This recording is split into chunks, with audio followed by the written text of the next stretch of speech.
이거 글 잠깐만 봐주겠어?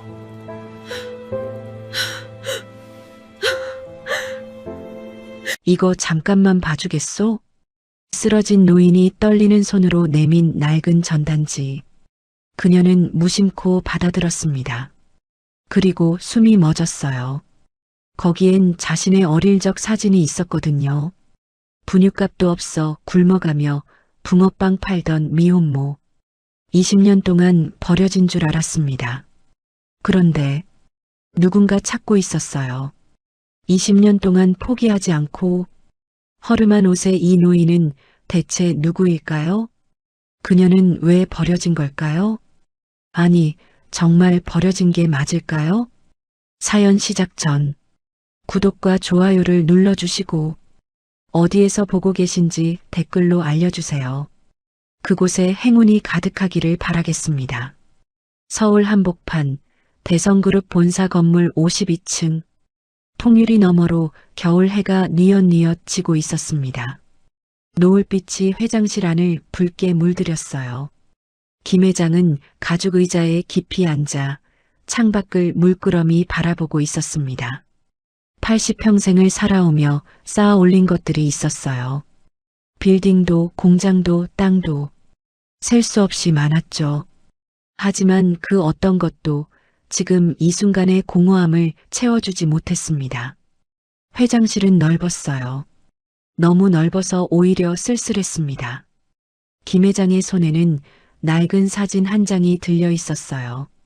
모서리가 닳고 색이 바랜 오래된 사진이었죠. 4살배기 여자아이가 웃고 있었습니다.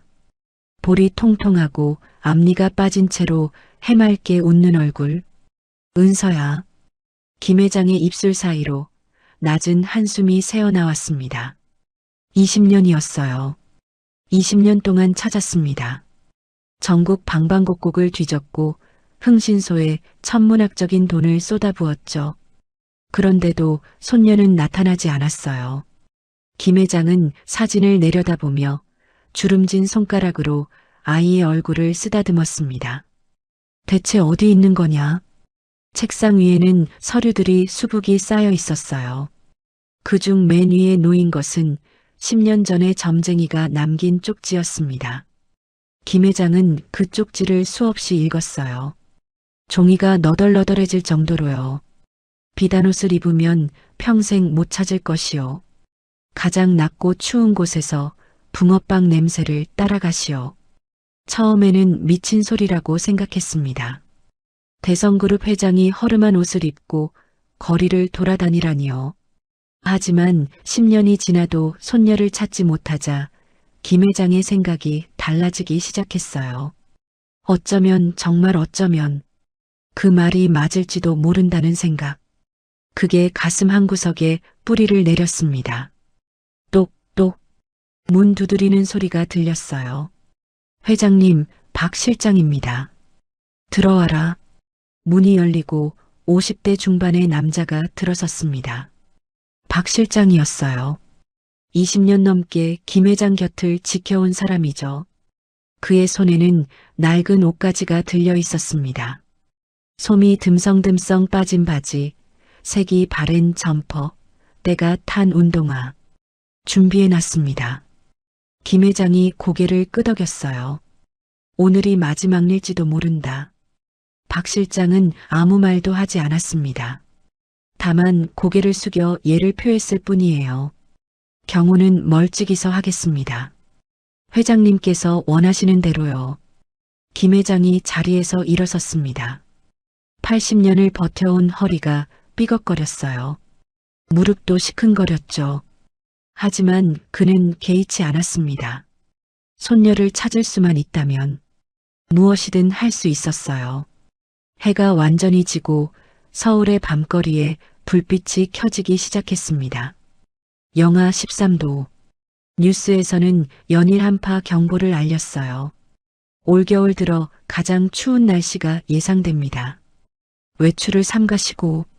하지만 모든 사람이 따뜻한 집에 있을 수 있는 건 아니었죠. 서울 시내의 한 대학병원. 정문에서 조금 떨어진 골목. 작은 붕어빵 좌판이 하나 놓여 있었습니다. 이은서는 붕어빵 틀 앞에 쪼그려 앉아 있었어요. 24살. 아직 젊은 나이였죠. 하지만 그녀의 눈 밑에는 짙은 그림자가 드리워져 있었습니다. 볼은 홀쭉하게 패였고 입술은 추위에 바짝 갈라져 있었어요. 등에는 아기띠가 매여 있었습니다. 그 안에서 10달 된 아기가 숨을 쉬고 있었죠. 민준이었어요. 은서의 아들. 세상에서 가장 소중한 존재. 민준아, 조금만 참아. 엄마가 금방 따뜻하게 해줄게. 은서는 연탄불 위에 붕어빵 틀을 뒤집었습니다. 치익하는 소리와 함께 고소한 냄새가 피어올랐어요. 붕어빵은 은서의 유일한 생계 수단이었습니다. 보육원에서 자란 그녀에게 딱히 할 줄 아는 게 없었어요. 학력도 기술도 배경도 그나마 할 수 있는 건 붕어빵을 굽는 것뿐이었죠. 3개에 1,000원이에요. 맛있는 붕어빵 사세요. 은서의 목소리가 골목에 울려 퍼졌습니다. 하지만 지나가는 사람들은 고개를 돌렸어요. 추위에 모두들 발걸음을 서두르고 있었거든요. 은서는 호호 입김을 불며 언손을 비볐습니다. 장갑은 손가락 끝이 해져 있었어요. 손끝이 시려서 감각이 없었죠. 그때 등 뒤에서 가느다란 기침 소리가 들렸습니다. 콜록, 콜록. 은서의 얼굴이 굳어졌어요. 민준아? 재빨리 아기띠를 풀어 민준을 품 안으로 안았습니다. 아기의 얼굴이 붉게 달아올라 있었어요. 이마를 짚어보니 열이 올라 있었죠. 안 돼, 안 돼. 은서의 가슴이 쿵 내려앉았습니다. 민준이는 선천성 심장 질환을 앓고 있었어요. 태어날 때부터 심장에 구멍이 있었죠. 수술을 받아야 했습니다. 하지만 수술비는 상상도 할 수 없는 금액이었어요. 보증금만 2천만 원. 은서가 평생을 일해도 모으기 힘든 돈이었습니다. 바로 그때 은서의 낡은 휴대전화가 울렸어요. 띠링. 문자 알림이었습니다. 은서는 떨리는 손으로 화면을 확인했어요. 대학병원 알림 수술 보증금 미납 시 예정된 수술 일정이 보류됩니다. 납부 기한 3일 이내. 은서의 눈앞이 깜깜해졌습니다. 3일. 3일 안에 2천만 원을. 어떻게? 은서는 휴대전화를 움켜쥔 채 하늘을 올려다봤습니다. 까만 밤하늘에 별 하나 보이지 않았어요. 구름이 잔뜩 끼어 있었죠. 눈이 올 것 같았습니다. 은서는 아이를 꼭 안은 채 다시 붕어빵 틀 앞에 섰어요. 맛있는 붕어빵 사세요. 3개에 1,000원이에요. 목소리가 갈라졌습니다. 울음이 터질 것 같았지만 이를 악물고 참았어요. 울면 안 됐습니다. 울어봤자 달라지는 건 없었으니까요. 밤이 깊어갈수록 추위는 더 매서워졌습니다. 병원 앞을 오가는 사람들도 점점 줄었어요. 자정이 가까워지자 골목은 텅 비다시피 했죠.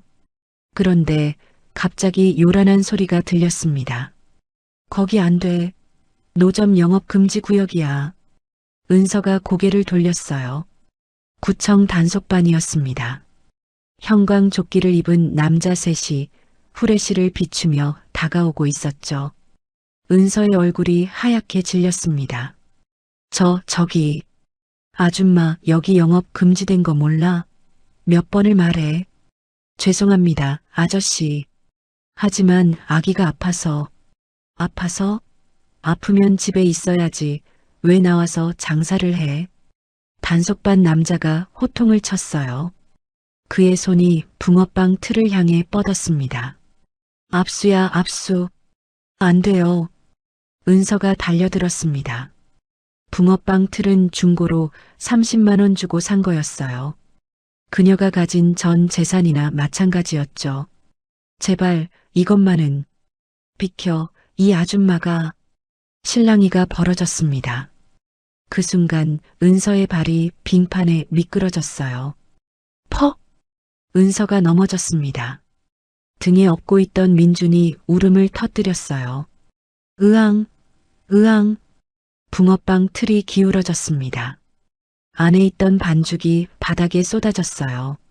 노릇하게 구워지던 붕어빵들이 차가운 바닥에 나뒹굴었죠. 단속반 남자들은 물러섰습니다. 아기 울음소리에 당황한 표정이었어요. 아, 씨 오늘은 그냥 가지만 다음에 또 걸리면 진짜 압수야. 남자들이 사라지고 골목에는 다시 정적이 흘렀습니다. 은서는 빙판 위에 주저앉은 채 움직이지 못했어요. 바닥에는 붕어빵이 흩어져 있었습니다. 어떤 건 밟혀서 찌그러져 있었고 어떤 건 진흙물에 젖어 있었죠. 은서는 떨리는 손으로 붕어빵을 하나씩 주워 담기 시작했습니다. 괜찮아, 괜찮아, 이거 닦으면 팔 수 있어. 손이 떨렸어요. 눈물이 뚝뚝 떨어졌습니다. 붕어빵 위로 은서의 눈물이 떨어졌어요. 으흑. 결국 은서는 무너졌습니다. 붕어빵을 끌어안은 채 한겨울 빙판 위에서 오열했어요. 민준이도 함께 울었습니다. 엄마의 슬픔을 아는 것처럼. 얼마나 울었을까요? 은서가 고개를 들었을 때 누군가가 앞에 서 있었습니다. 허름한 점퍼를 입은 노인이었어요. 솜이 빠진 낡은 바지를 입고 더러운 운동화를 신고 있었죠. 얼굴에는 주름이 깊게 패여 있었습니다. 하지만 눈빛만은 또렷했어요. 마치 무언가를 찾고 있는 사람 같았습니다. 노인이 비틀거리며 다가왔어요. 한 발 한 발 힘겹게 걸음을 옮겼죠. 그리고 은서 앞에서 멈춰 섰습니다. 아가씨. 노인의 목소리가 떨렸어요. 은서는 눈물을 닦으며 올려다봤습니다. 노인의 얼굴이 창백했어요. 입술이 파랗게 질려 있었죠. 그리고 그 순간 노인의 몸이 앞으로 기울었습니다. 쿵! 노인이 쓰러졌어요. 은서의 바로 앞에서 할아버지! 은서가 비명을 질렀습니다. 노인은 눈을 감은 채 빙판 위에 쓰러져 있었어요. 그의 손에는 구겨진 종이 한 장이 쥐어져 있었습니다. 전단지였어요. 은서는 노인의 손에서 전단지가 살짝 빠져나온 것을 봤습니다. 전단지 한쪽에 어린아이의 사진이 인쇄되어 있었어요. 차가운 바람이 불어왔습니다. 전단지가 바람에 펄럭였어요. 아이의 얼굴이 은서의 눈에 들어왔죠. 순간 은서의 심장이 멎는 것 같았습니다. 그 얼굴, 어디서 본 얼굴이었어요. 아주 오래전, 거울 속에서 본 얼굴. 아니, 보육원 서류철에 끼워져 있던 자신의 어린 시절 사진. 그 사진 속 아이와 전단지 속 아이가 똑같았습니다. 은서의 입술이 떨렸어요. 이게 뭐지? 바람이 더 세차게 불었습니다. 눈발이 날리기 시작했어요. 은서는 쓰러진 노인과 바람에 날리는 전단지 사이에서 꼼짝도 하지 못했습니다. 이 우연이 그녀의 인생을 완전히 바꿔놓을 거라는 걸 은서는 아직 알지 못했어요. 눈발이 점점 거세지고 있었습니다. 하얀 눈송이들이 빙판 위에 쌓이기 시작했어요. 쓰러진 노인의 낡은 점퍼 위로도 눈이 소복이 내려앉았죠. 은서는 멍하니 서 있었습니다. 전단지 속 아이의 얼굴이 머릿속에서 떠나지 않았어요. 하지만 지금은 그럴 때가 아니었습니다. 할아버지, 할아버지, 정신 차리세요. 은서가 노인 곁으로 달려갔어요. 무릎을 꿇고 노인의 어깨를 흔들었습니다. 노인의 얼굴은 창백했어요. 입술이 파랗게 질려 있었고 숨소리가 가늘게 들렸죠. 저체온증이었습니다. 이 추위에 이렇게 얇은 옷을 입고 얼마나 오래 밖에 있었던 걸까요? 누구 없어요? 사람 살려요. 은서가 소리를 질렀습니다. 하지만 골목은 텅 비어 있었어요. 늦은 밤 한파 속에서 아무도 밖을 돌아다니지 않았죠. 은서는 주변을 둘러봤습니다. 병원은 코앞이었어요. 하지만 노인을 혼자 부축해서 데려가기엔 그녀의 몸도 너무 약해져 있었습니다. 등에는 민준이가 있었고 은서 자신도 제대로 먹지 못한 지 오래였죠. 어떡하지? 어떻게? 은서의 머릿속이 하얗게 변했어요. 그때 노인의 손가락이 미세하게 움직였습니다. 낮은 신음소리가 들렸어요. 할아버지, 정신 드세요? 은서가 노인의 얼굴 가까이 다가갔습니다. 노인이 천천히 눈을 떴어요. 흐릿한 눈동자가 은서를 향했죠. 여기가 어디? 할아버지, 움직이시면 안 돼요. 제가 도와드릴게요. 은서는 재빨리 주변을 살폈습니다. 붕어빵 좌판 옆에 접이식 의자가 하나 있었어요. 손님 없을 때 앉으려고 가져온 거였죠. 은서는 노인을 부축해서 의자에 앉혔습니다. 노인의 몸이 덜덜 떨리고 있었어요. 추위에 온몸이 얼어붙은 것 같았죠. 은서는 자신의 목도리를 풀었습니다. 낡고 해진 목도리였어요. 보육원 시절부터 간직해온 거였죠. 유일하게 남은 추억의 물건이었습니다. 하지만 은서는 망설이지 않았어요. 할아버지, 이거 두르세요. 은서가 노인의 목에 목도리를 감아주었습니다. 이게 뭐? 제 거예요. 괜찮아요. 노인이 고개를 저었어요. 거절하려는 것 같았죠. 하지만 은서는 더 단단히 목도리를 여며주었습니다. 할아버지가 더 추워 보여요. 저는 움직이니까 괜찮아요. 그리고 은서는 품 안을 더듬었습니다. 오늘 구운 붕어빵 중에서 가장 잘된 것 3개를 따로 넣어뒀었어요. 민준이 분유살 돈이 모자라면 저녁 대신 먹으려고 아껴둔 거였죠. 은서는 그 붕어빵을 꺼냈습니다. 아직 온기가 남아 있었어요. 품에 품고 있어서 따뜻함이 보존되어 있었죠. 할아버지, 이거 드세요. 노인이 붕어빵을 바라봤습니다. 눈빛이 흔들렸어요. 이건 아가씨 거 아닌가. 괜찮아요. 드세요. 따뜻한 거 드셔야 정신이 돌아와요. 은서의 목소리는 담담했습니다. 하지만 그 안에는 진심이 담겨 있었어요. 노인은 떨리는 손으로 붕어빵을 받아들었습니다. 한 입 베어 물었어요. 고소한 팥 냄새가 퍼졌습니다. 달콤한 맛이 입안에 감돌았죠. 노인의 눈에 물기가 어렸어요.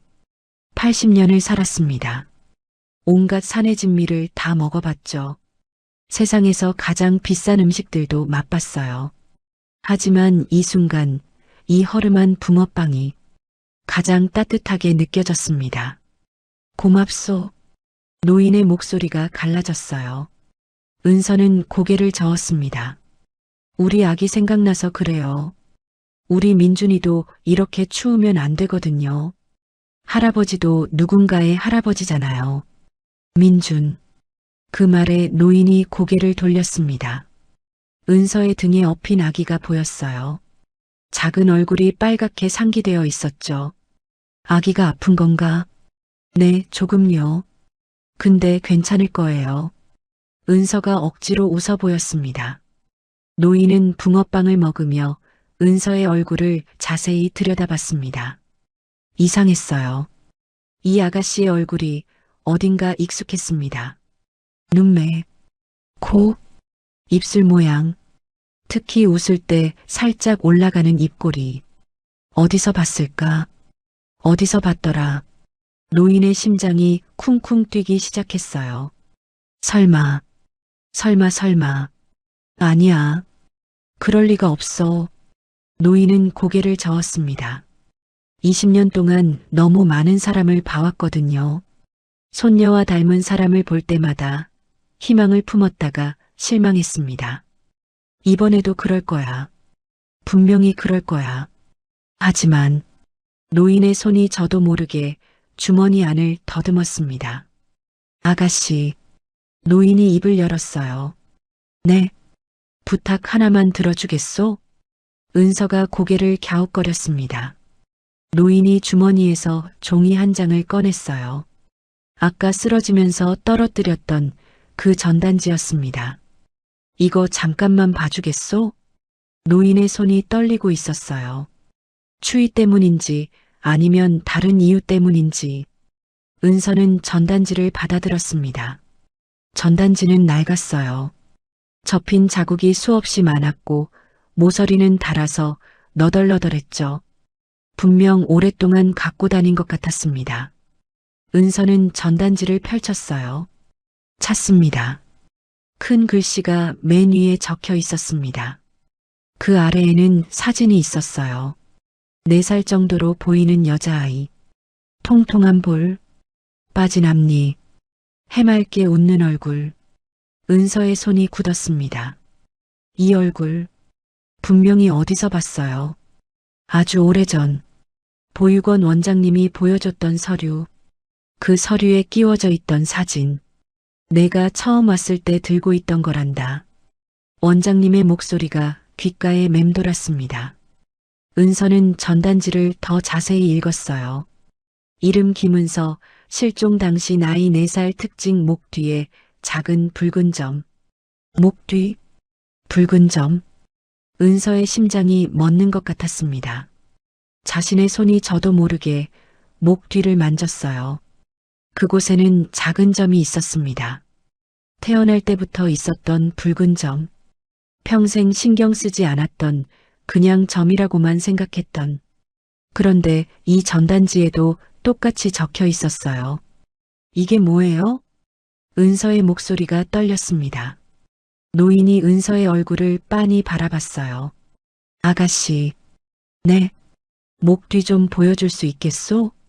은서의 얼굴이 하얗게 질렸습니다. 뭔가 이상했어요. 이 상황 전체가 이상했습니다. 처음 보는 노인이 자신의 어린 시절 사진을 갖고 있고 목 뒤에 점까지 알고 있다니. 할아버지, 이거 어디서 나온 거예요? 은서의 목소리가 가늘게 떨렸어요. 노인은 대답하지 않았습니다. 다만 간절한 눈빛으로 은서를 바라볼 뿐이었죠. 제발 한 번만. 그 눈빛에 담긴 절박함. 은서는 거절할 수가 없었습니다. 은서는 천천히 고개를 돌렸어요. 목도리가 없어서 목덜미가 드러나 있었습니다. 노인이 몸을 앞으로 기울였어요. 떨리는 손으로 후레쉬를 켰습니다. 핸드폰 불빛이 은서의 목 뒤를 비췄죠. 그리고 노인의 눈이 커졌습니다. 거기 있었어요. 작은 붉은 점. 딸기 모양을 닮은 선명한 붉은 점. 20년 전 그날 노인이 마지막으로 봤던 손녀의 목 뒤에 있던 것과 똑같은 점. 아, 노인의 입에서 탄식이 흘러나왔습니다. 눈물이 주르륵 흘렀어요. 80년 인생에서 이렇게 울어본 적이 없었습니다. 은서야. 노인의 입술이 떨렸어요.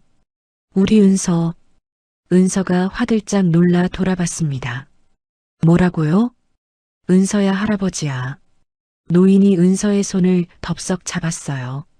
차갑고 거친 손이었지만 그 안에는 절박한 온기가 담겨 있었습니다. 20년을 찾았다, 20년을. 은서는 얼어붙었습니다. 무슨 말인지 이해할 수가 없었어요. 할아버지라니. 20년을 찾았다니. 할아버지 무슨 말씀이세요? 아가야, 너 기억 안 나니? 유원지 회전목마 솜사탕.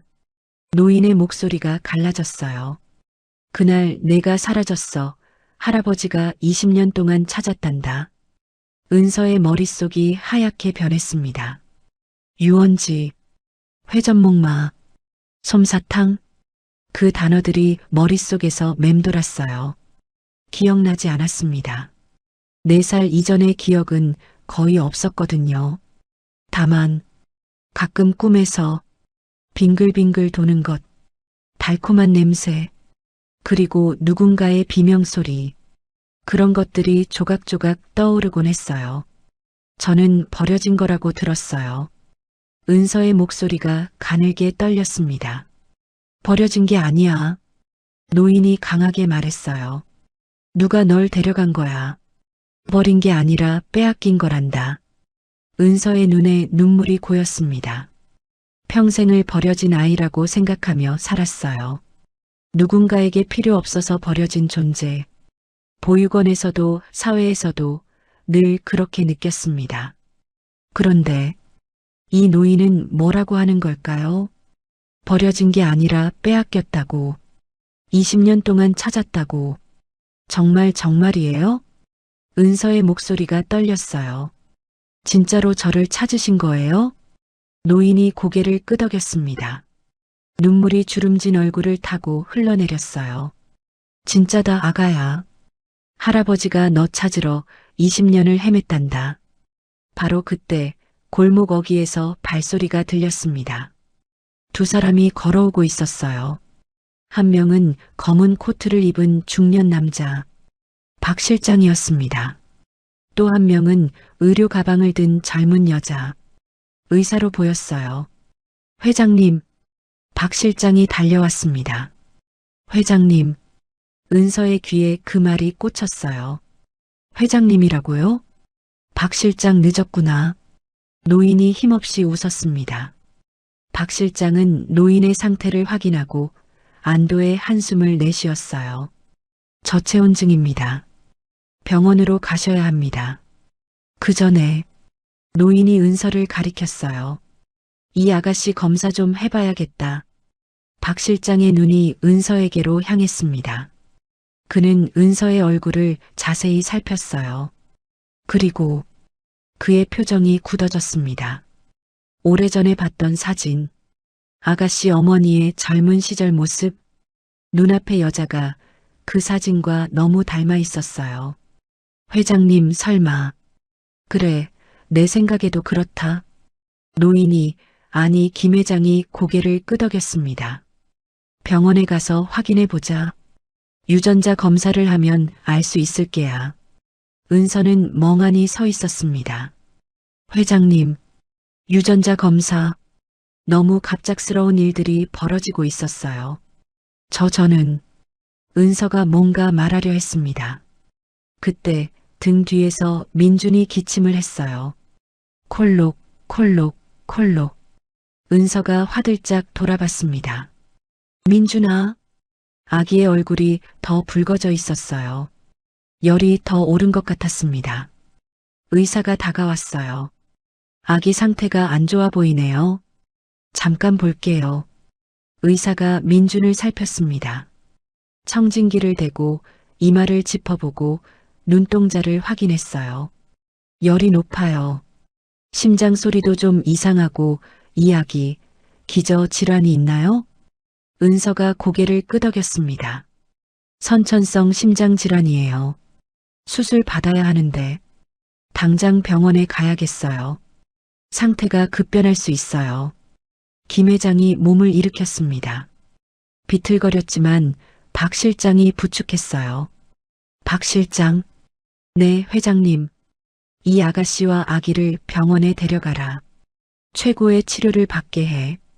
은서가 손사래를 쳤어요. 아니에요. 저는 괜찮아요. 할아버지가 더 위험해 보여요. 난 괜찮다. 김 회장이 단호하게 말했습니다. 80년을 살았어. 이 정도 추위에 죽지 않아. 그리고 김 회장은 은서를 바라봤어요. 깊고 간절한 눈빛으로. 하지만 넌 확인해 봐야 해. 내가 정말 내 손녀인지. 은서는 망설였습니다. 따라가야 할까요? 아니면 거절해야 할까요? 이 모든 게 꿈만 같았어요. 너무 비현실적이었습니다. 하지만 민준이를 생각하면 수술비, 치료비, 보증금, 혼자서는 절대 감당할 수 없는 것들. 만약 이 사람들이 도와준다면, 만약 정말로 자신이 이 노인의 손녀라면, 알겠어요. 은서가 고개를 끄덕였습니다. 따라갈게요. 검사 받아볼게요.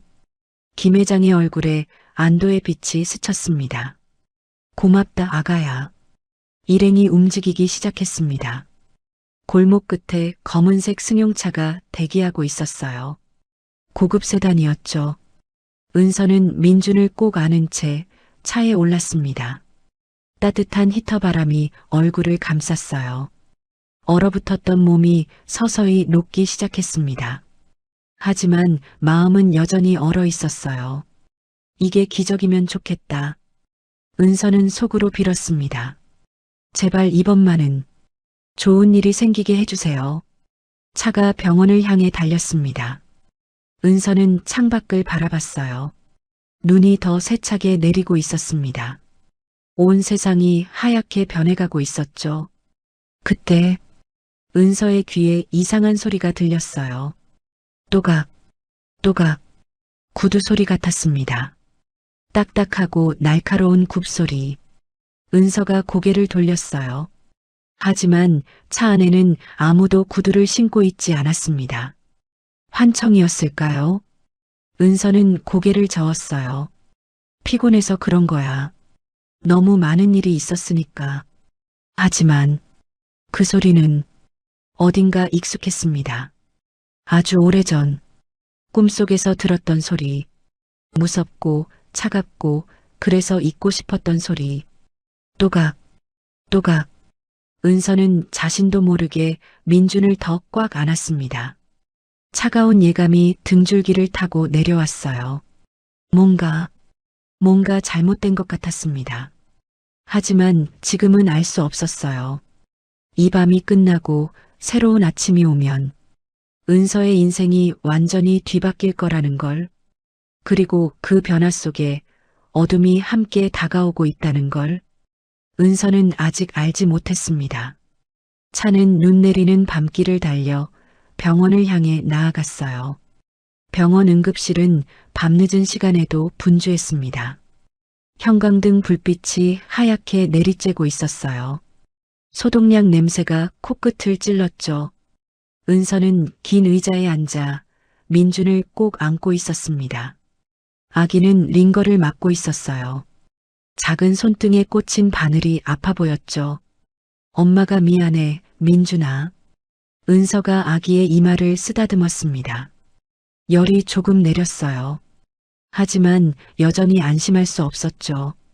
맞은편 침대에는 김 회장이 누워 있었습니다. 링거를 맞으며 체온을 회복하는 중이었어요. 박 실장이 옆에서 지키고 있었죠. 김 회장의 눈이 은서에게로 향했습니다. 아까부터 계속 그녀를 바라보고 있었어요. 마치 놓치면 안 될 것처럼. 검사 결과가 나오려면 시간이 좀 걸린다더군. 박 실장이 조용히 말했습니다. 유전자 검사는 보통 며칠이 걸립니다. 하지만 회장님 요청으로 급행 처리됐습니다. 김 회장이 고개를 끄덕였어요. 은서는 손에 들린 전단지를 다시 펼쳤습니다. 아까 김 회장에게 받은 거였어요. 구겨지고 낡은 종이. 찾습니다. 그 아래의 사진을 다시 봤습니다.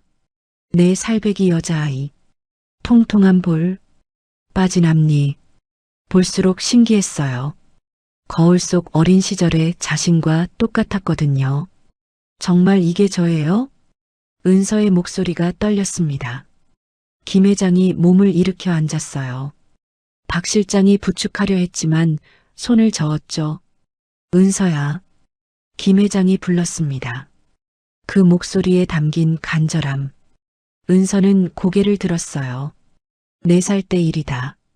김 회장이 천천히 말하기 시작했습니다. 유원지에 갔었어.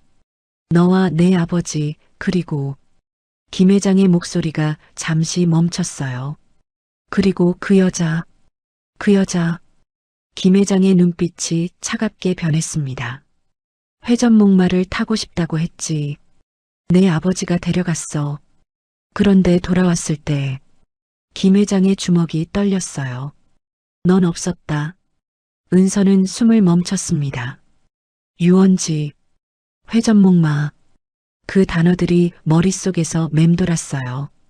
기억이 나지 않았습니다. 4살 이전의 일은 거의 없었거든요. 다만 가끔 꿈을 꿨어요. 빙글빙글 도는 것, 달콤한 솜사탕 냄새, 그리고 누군가의 손, 차갑고 날카로운 손, 그 손이 자신을 끌어당기는 느낌.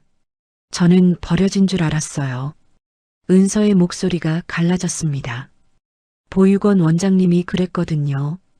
부모님이 형편이 어려워서 맡겼다고. 언젠가 데리러 올 거라고. 은서의 눈에 눈물이 고였어요. 근데 아무도 안 왔어요. 20년 동안 아무도요. 김 회장의 눈에서 눈물이 흘렀습니다. 80평생 울어본 적이 거의 없었어요. 재벌 총수라는 자리가 그걸 허락하지 않았죠. 하지만 지금은 달랐습니다. 미안하다. 김 회장의 목소리가 떨렸어요. 할아버지가 미안하다. 더 빨리 찾았어야 했는데. 은서는 고개를 저었습니다. 아직 확실한 건 아니잖아요. 검사 결과가 나와봐야. 아니다. 김 회장이 단호하게 말했어요. 난 안다. 내가 내 손녀라는 걸. 이 늙은이의 직감이 말해주고 있어. 그때 박 실장이 조심스럽게 끼어들었습니다. 회장님, 일단 컨디션을 회복하셔야 합니다. 검사 결과는 내일 오후쯤 나올 겁니다. 김 회장이 고개를 끄덕였어요. 그리고 은서를 바라봤습니다. 오늘 밤은 여기서 쉬어라. 아기도 치료받아야 하고. 은서가 손사래를 쳤어요. 아니에요. 저희는 괜찮아요. 병원비도 없는데. 병원비 걱정은 하지 마라. 김 회장의 목소리가 부드러워졌습니다. 내가 내 손녀가 맞든 아니든 오늘 밤 나를 살려준 건 너다. 은서는 망설였습니다. 평생 남에게 신세 지는 걸 싫어했어요. 보육원에서 자라며 배운 거였죠. 아무도 공짜로 도와주지 않는다. 모든 것에는 대가가 있다. 하지만 민준이를 보면 작은 손등에 꽂힌 바늘, 힘겹게 숨쉬는 모습, 거절할 수가 없었어요. 감사합니다. 은서가 고개를 숙였습니다. 병원 복도에 정적이 흘렀어요. 창밖으로는 여전히 눈이 내리고 있었습니다. 하얀 눈이 세상을 덮어가고 있었죠. 은서는 민준을 안은 채 창밖을 바라봤습니다. 이게 꿈이면 어떡하지? 그런 생각이 들었어요. 내일 아침에 눈을 떴는데 다시 차가운 골목에 있으면, 다시 붕어빵 틀 앞에 쪼그려 앉아 있으면, 제발. 은서가 작게 중얼거렸습니다. 제발 이번만은 진짜의 길. 그때였어요. 병원 복도 저쪽 끝에서 발소리가 들렸습니다. 또각, 또각, 날카로운 구두 소리. 은서의 몸이 굳었습니다. 이 소리, 분명히 아는 소리였어요. 꿈에서 수없이 들었던 소리. 그때마다 식은땀을 흘리며 깨어났던. 은서가 고개를 돌렸습니다. 복도 끝에서 누군가 걸어오고 있었어요. 50대 후반의 여자. 고급스러운 코트를 입고 빨간 구두를 신고 있었습니다. 여자의 얼굴이 보였어요. 차갑고 날카로운 인상. 입술은 얇게 다물어져 있었죠. 여자가 가까이 왔습니다. 그리고 은서를 봤어요. 순간 여자의 눈이 커졌습니다. 입술이 미세하게 떨렸죠. 하지만 곧 표정을 지웠어요. 마치 아무것도 아닌 것처럼. 아버님, 여자가 김 회장에게 다가갔습니다. 갑자기 병원에 오셨다기에 놀랐어요. 무슨 일이세요? 그 목소리. 은서의 등줄기에 소름이 돋았어요. 어디서 들어본 것 같았습니다. 아주 오래전에. 최 여사. 김 회장의 목소리가 딱딱하게 변했어요. 이 밤에 어떻게 알고 왔나? 최 여사가 미소를 지었습니다. 박 실장님께서 연락 주셨어요. 아버님이 쓰러지셨다고. 박 실장의 얼굴이 굳어졌어요. 그는 분명 연락하지 않았거든요. 최 여사의 시선이 은서에게로 향했습니다. 위아래로 훑어보는 눈빛. 차갑고 날카로웠어요. 이 아가씨는 누구예요? 김 회장이 대답하지 않았습니다. 잠시 침묵이 흘렀어요. 그리고 최 여사가 웃었습니다. 설마 또 손녀라고 나타난 사람인가요? 지난번에도 그랬잖아요. 그 말투에 담긴 비웃음. 은서는 움츠러들었습니다. 아버님, 이제 그만 포기하세요. 은서는 죽었을 거예요. 20년이나 지났는데. 김 회장의 눈빛이 싸늘하게 변했어요.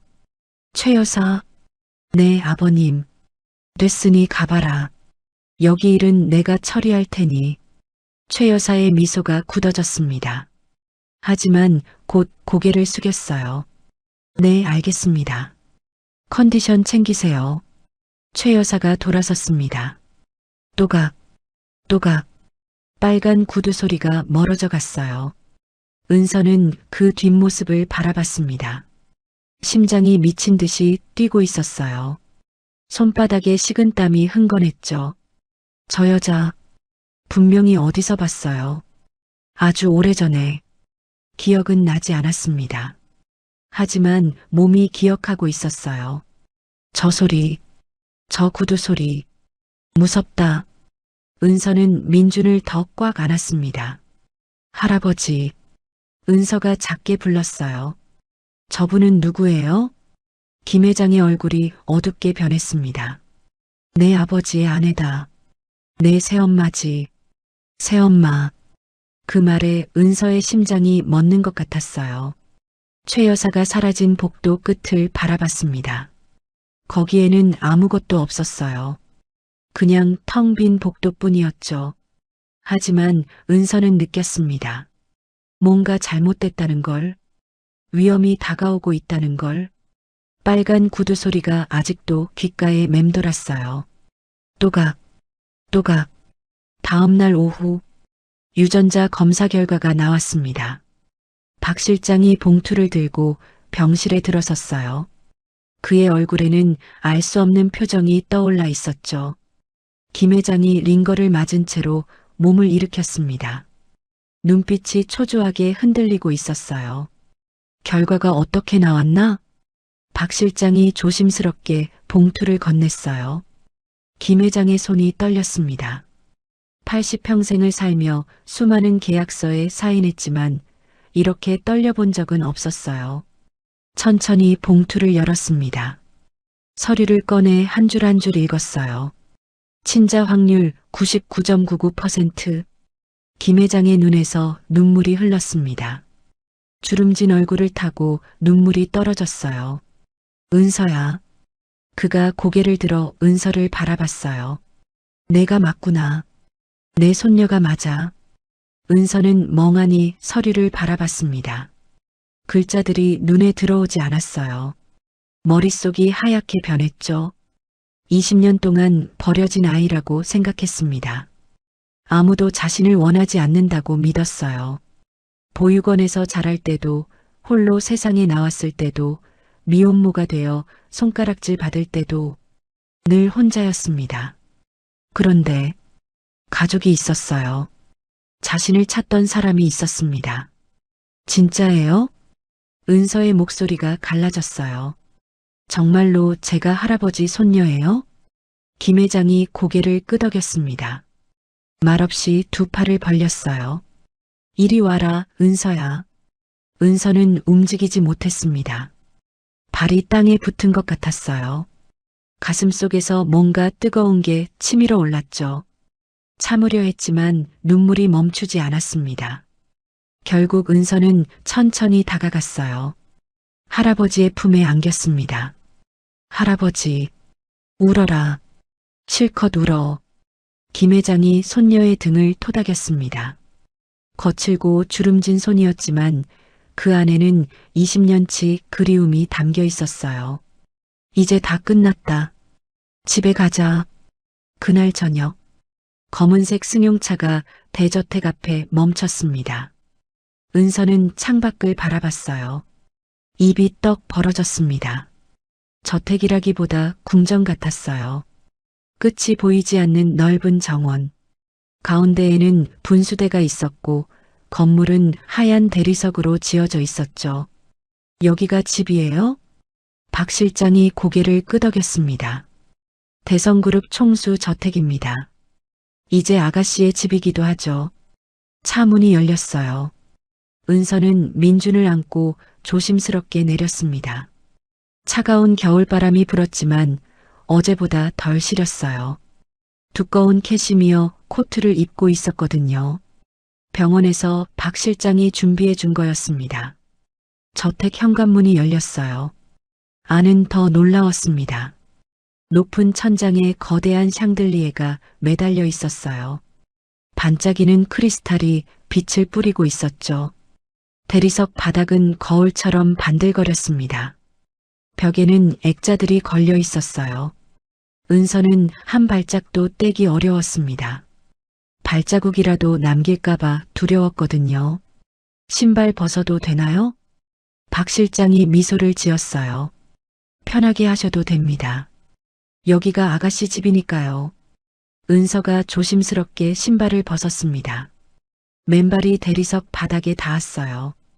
따뜻했습니다. 바닥 난방이 되어 있었어요. 평생 이렇게 따뜻한 바닥을 밟아본 적이 없었죠. 따뜻해. 은서가 저도 모르게 중얼거렸습니다. 품 안에 민준이가 칭얼거렸어요. 낯선 환경에 잠이 깬 것 같았죠. 은서가 아기를 달래며 주변을 둘러봤습니다. 2층으로 올라갔어요. 긴 복도 끝에 방이 하나 있었습니다. 하얀 문에 금색 손잡이가 달려 있었죠. 박 실장이 문을 열었어요. 아가씨 방입니다.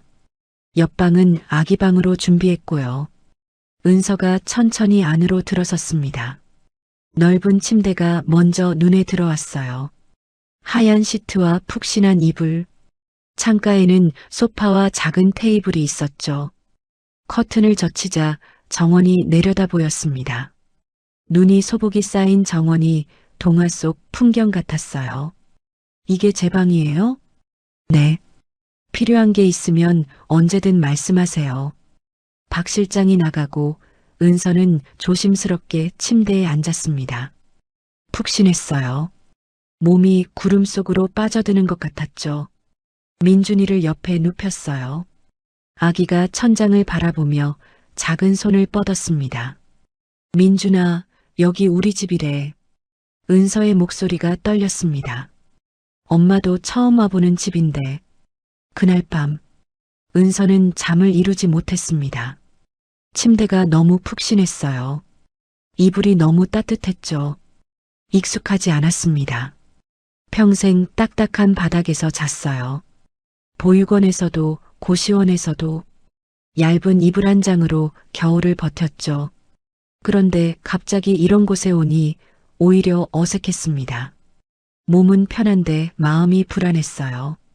은서는 한참을 뒤척이다가 겨우 눈을 감았습니다. 꿈을 꿨습니다. 유원지였어요. 회전목마가 빙글빙글 돌고 있었습니다. 알록달록한 말들이 오르락 내리락 했죠. 솜사탕 냄새가 났어요. 달콤하고 포근한 냄새. 어린 은서가 웃고 있었습니다. 손에는 솜사탕이 들려 있었죠. 그때 누군가 손을 잡았습니다. 차가운 손, 날카로운 손톱. 조용히 해. 낮고 싸늘한 목소리가 들렸어요. 은서는 고개를 들었습니다. 빨간 구두가 보였어요. 반짝이는 빨간 구두. 또각, 또각. 구두 소리가 점점 커졌습니다.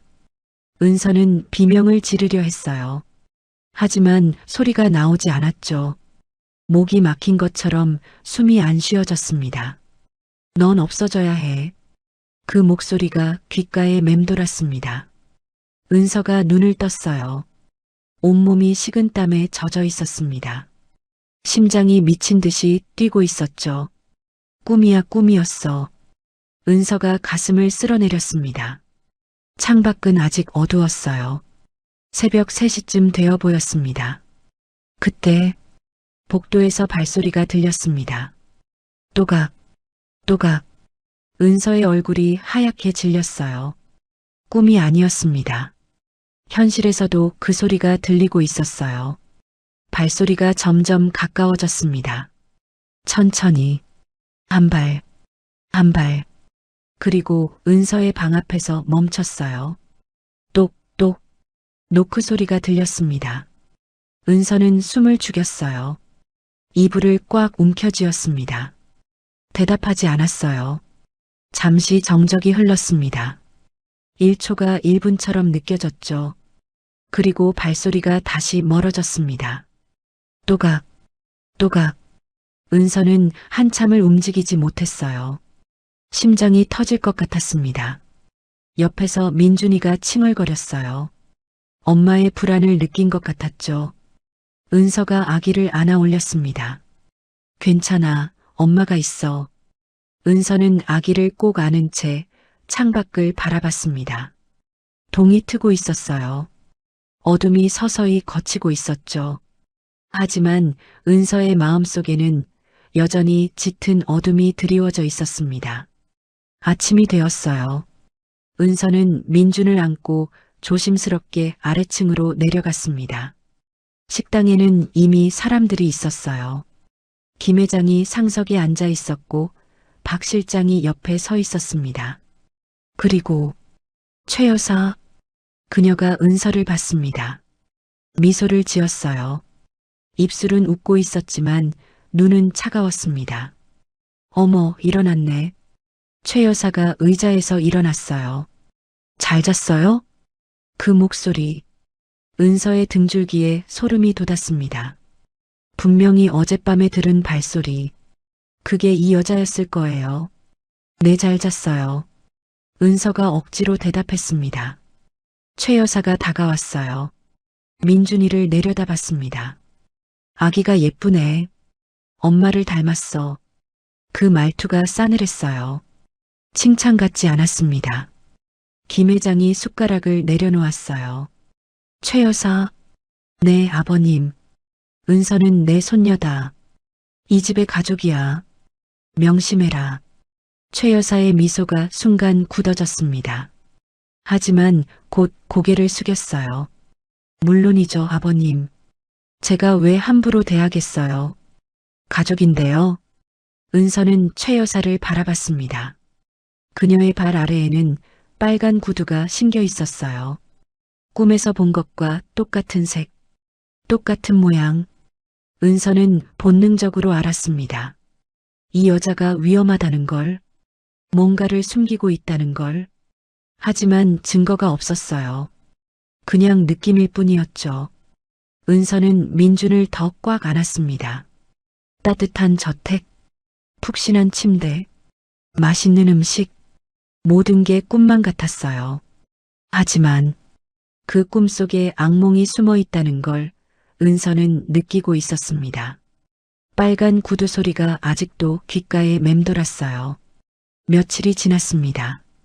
은서는 저택 생활에 조금씩 적응해 가고 있었어요. 아침마다 따뜻한 밥이 차려졌습니다.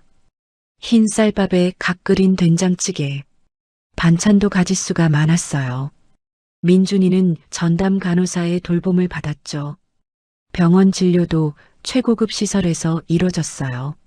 수술 일정도 새로 잡혔습니다. 태어나서 처음 느껴보는 풍요로움이었습니다. 하지만 은서는 편하지 않았어요.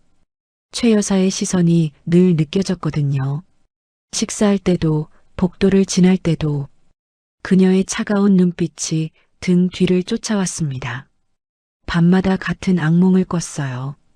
빨간 구두 소리가 쫓아오는 꿈. 깨어나면 온몸이 식은땀에 젖어 있었죠. 그날 오후 김 회장이 외출을 했어요. 병원 정기 검진이 있다고 했습니다. 박 실장도 함께 나갔죠. 회장님 곁을 비울 수 없다면서요. 저택에는 은서와 민준, 그리고 최 여사만 남았습니다. 가사 도우미들이 있었지만 그들은 거실과 주방에서만 일했어요. 2층은 조용했습니다. 너무 조용해서 오히려 불안했죠. 은서는 민준을 재우고 방에서 조용히 책을 읽고 있었어요.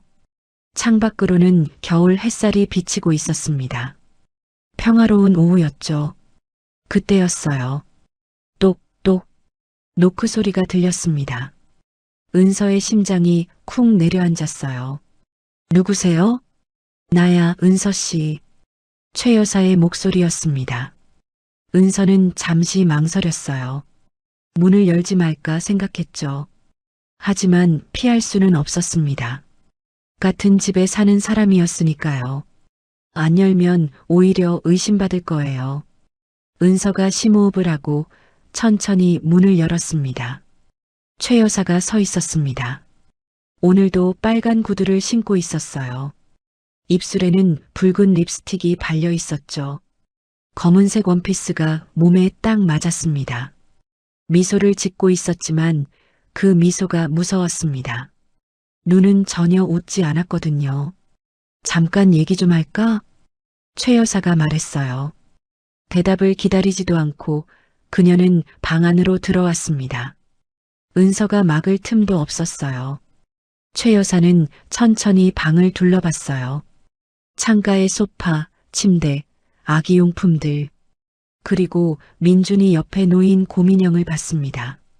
갈색 털에 까만 눈, 낡고 해진 곰인형이었어요. 귀여운 인형이네. 최 여사가 곰인형을 집어들었어요.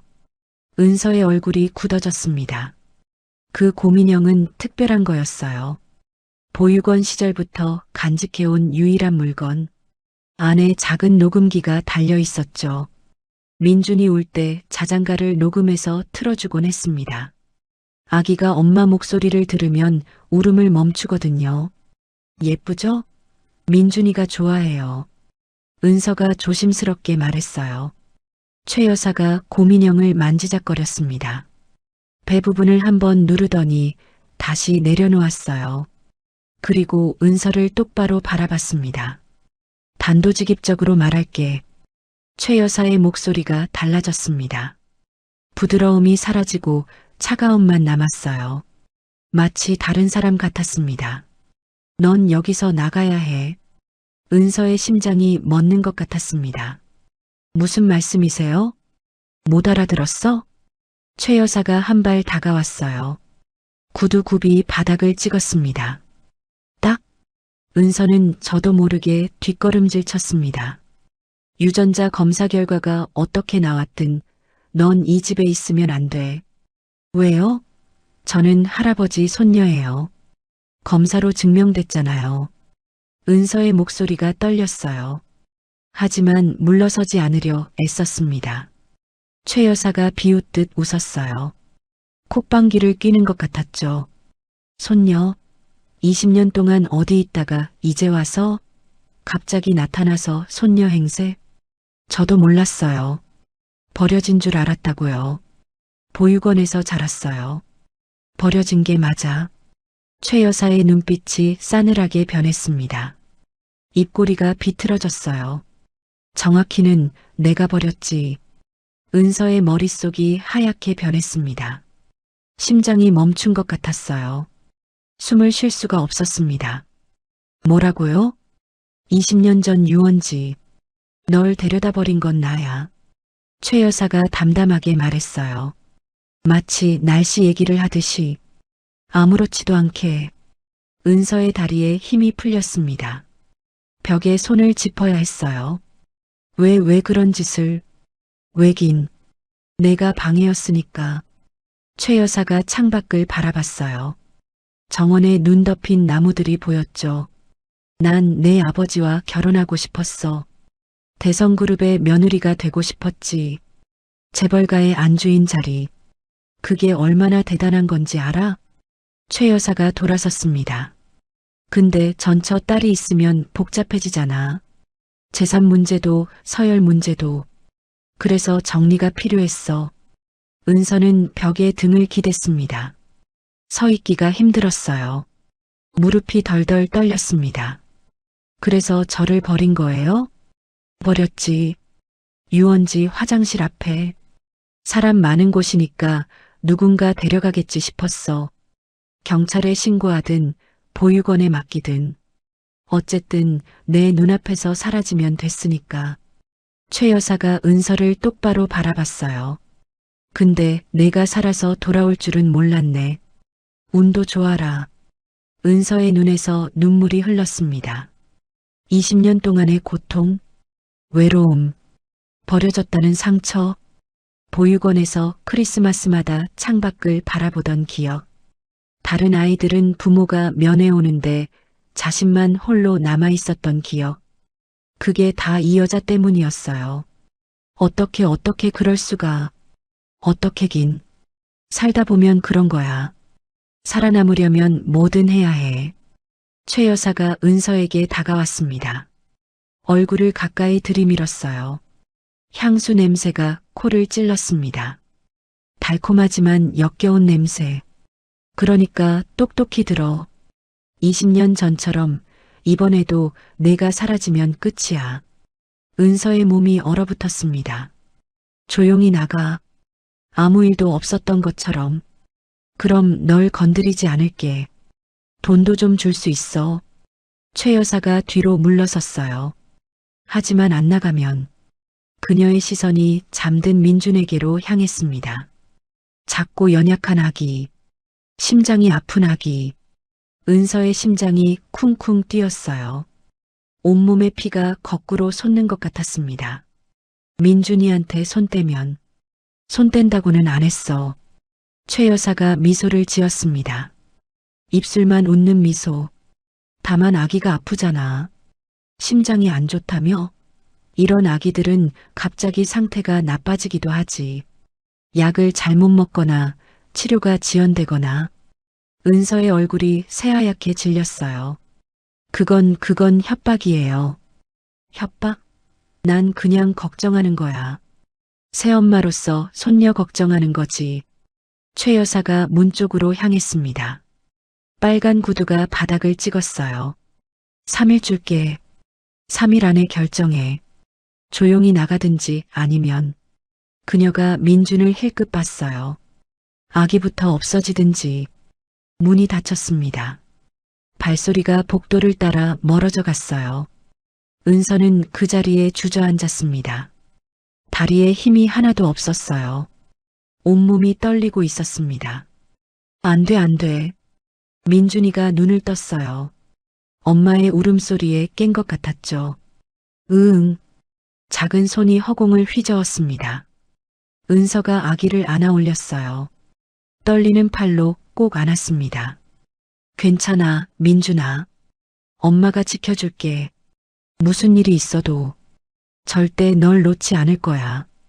그때 은서의 눈에 뭔가가 들어왔어요. 곰인형이었습니다. 민준이 옆에 놓여있던 그 곰인형.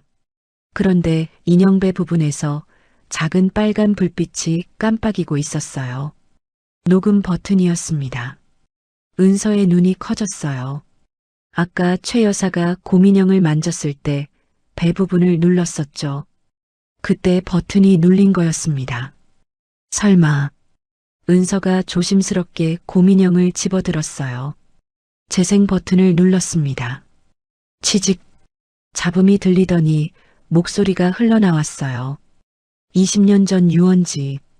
널 데려다 버린 건 나야. 최 여사의 목소리였습니다. 또렷하게 녹음되어 있었어요. 3일 줄게. 3일 안에 결정해. 나가든지 아니면 아기부터 없어지든지. 은서의 손이 떨렸습니다. 녹음이 되어 있었어요. 최 여사의 협박이 고스란히. 한마디도 빠지지 않고 은서는 곰인형을 가슴에 꼭 안았습니다. 이건 증거였어요. 최 여사가 자신을 버렸다는 증거. 지금도 협박하고 있다는 증거. 은서의 눈에서 눈물이 흘렀습니다. 하지만 이번에는 슬픔만이 아니었어요. 분노. 그리고 결심. 두고 봐.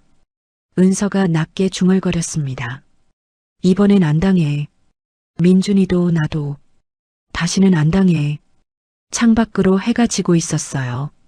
붉은 노을이 하늘을 물들였습니다. 빨간색. 최 여사의 구두 색깔과 같았죠. 은서는 민준을 꼭 안은 채 창밖을 바라봤습니다. 곰인형을 서랍 깊숙이 숨겼어요. 아무도 찾지 못할 곳에. 싸움은 이제 시작이었습니다. 이틀이 지났습니다. 은서는 고민형 녹음을 어떻게 할지 고민했어요. 할아버지에게 바로 보여드릴까? 아니면 경찰에 가져갈까? 쉽게 결정이 나지 않았습니다. 최 여사는 이 집안에서 힘이 있었어요. 김 회장의 아들인 김도영. 그의 아내였으니까요. 김도영은 10년 전 뇌졸중으로 쓰러졌습니다.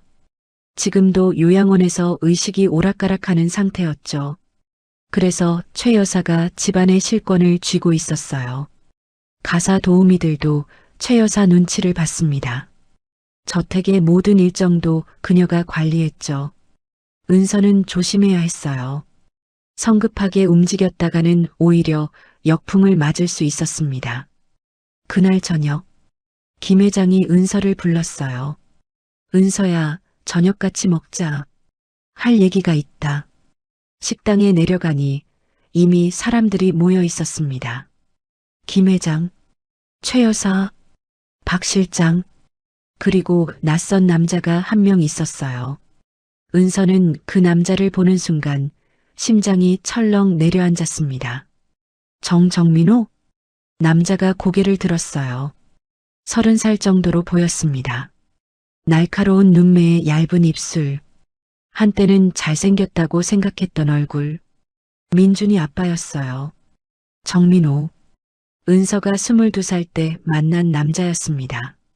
처음에는 다정했어요. 힘들 때 곁에 있어줬죠. 보육원 출신인 은서에게 처음으로 가족 같은 존재였습니다. 하지만 은서가 임신했다는 걸 알자 그는 태도가 돌변했어요. 나 아직 준비 안 됐어. 애는 못 키워. 그리고 사라졌습니다. 연락도 끊고 번호도 바꾸고 마치 처음부터 없던 사람처럼. 그런 남자가 왜 여기 있는 거죠? 오랜만이네, 은서야. 정민호가 씩 웃었어요. 그 웃음이 역겨웠습니다. 앉아라, 은서야. 김 회장이 말했어요. 표정이 어두웠습니다. 은서가 조심스럽게 자리에 앉았어요. 민준이를 꼭 안은 채로 최 여사가 입을 열었습니다. 아버님, 오늘 이 자리를 마련한 건 중요한 얘기가 있어서예요. 중요한 얘기? 네.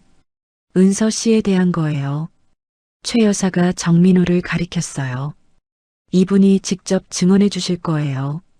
정민호가 자리에서 일어났습니다. 회장님, 저는 이은서와 2년 동안 사귄 사람입니다. 그녀에 대해 잘 알아요. 김 회장이 눈을 가늘게 떴어요.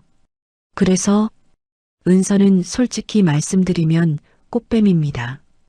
은서의 얼굴이 새하얗게 질렸어요. 뭐라고요?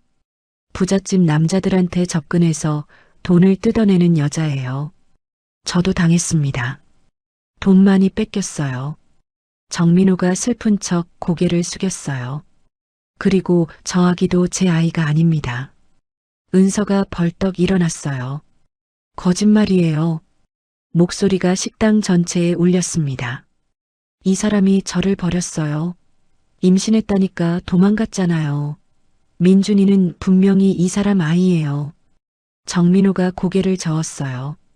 저는 그 여자랑 잠자리를 한 적이 없습니다. 아이가 제 아이일 리가 없어요. 거짓말. 왜 거짓말을 해요? 은서의 눈에서 눈물이 쏟아졌습니다. 정민호가 주머니에서 서류를 꺼냈어요. 여기 친자 검사 결과가 있습니다. 제가 아이 아버지가 아니라는 증거예요. 김 회장이 서류를 받아들었어요. 눈이 흔들리고 있었습니다. 은서는 그 서류를 빼앗아 봤어요. 친자 확률 0%. 말도 안 됐습니다. 이건 조작이에요. 분명히 조작된 거예요. 이건 가짜예요. 믿지 마세요. 은서가 소리쳤어요. 하지만 김 회장의 얼굴이 점점 굳어졌습니다. 최 여사가 기다렸다는 듯 말했어요. 아버님, 저도 의심이 들어서 조사를 해봤어요. 은서 씨가 예전에 다른 남자들한테도 접근한 적이 있대요. 돈 많은 남자들이요. 그건 사실이 아니에요. 은서가 울부짖었어요. 저는 그런 사람 아니에요. 할아버지, 저 믿어주세요. 김 회장의 얼굴이 붉어졌습니다. 손이 떨리고 있었어요. 숨이 가빠지기 시작했죠. 아버님, 괜찮으세요? 박 실장이 다가갔어요. 김 회장이 가슴을 움켜쥐었습니다. 약 어디 있어? 박 실장이 급히 약을 찾았어요. 하지만 약통이 보이지 않았습니다. 약이 없습니다. 김 회장의 얼굴이 창백해졌어요. 혈압이 급상승하고 있었습니다. 구급차 불러. 박 실장이 소리쳤어요. 김 회장이 비틀거렸습니다. 그리고 쿵 바닥에 쓰러졌어요. 할아버지, 은서가 달려갔습니다. 김 회장은 눈을 감은 채 숨을 헐떡이고 있었어요. 안 돼요, 할아버지. 눈 떠요. 은서가 울부짖었어요. 최 여사가 차갑게 말했습니다. 봐라. 내가 할아버지를 이렇게 만든 거야. 내가 거짓말을 하니까. 저는 거짓말 안 했어요. 은서가 소리쳤어요. 하지만 아무도 그녀 편이 아니었습니다. 정민호는 팔짱을 끼고 서 있었어요. 최 여사는 차가운 미소를 짓고 있었죠. 구급대원들이 도착했습니다. 김 회장이 들것에 실려 나갔어요. 박 실장이 함께 병원으로 갔습니다. 저택에는 은서와 최 여사만 남았어요. 정민호는 이미 사라졌습니다. 할 일을 다 했으니까요. 최 여사가 은서에게 다가왔어요. 자, 이제 어떻게 할 거야? 은서는 눈물 범벅인 얼굴로 그녀를 바라봤습니다. 왜 이러시는 거예요? 저한테 왜 이래요? 내가 말했잖아. 내가 나가면 끝이라고. 최 여사가 손을 뻗었어요. 은서의 턱을 잡았습니다. 근데 안 나가더라. 그래서 내가 직접 끝내는 거야. 은서가 손을 뿌리쳤어요. 할아버지가 깨어나면 다 말할 거예요. 녹음도 있어요. 당신이 저한테 한 말. 최 여사의 눈이 가늘어졌습니다. 녹음? 최 여사가 비웃었어요. 녹음이 있으면 뭐해? 회장님이 깨어나실 것 같아? 80 노인이 쓰러졌는데. 은서의 심장이 얼어붙었습니다. 설마 약을 일부러. 뭘 상상하든 내 자유야. 최 여사가 현관문을 열었어요. 자, 나가. 뭐요? 오늘부로 넌 이 집에서 쫓겨나는 거야. 회장님 지시야. 쓰러지기 전에 그렇게 말씀하셨어.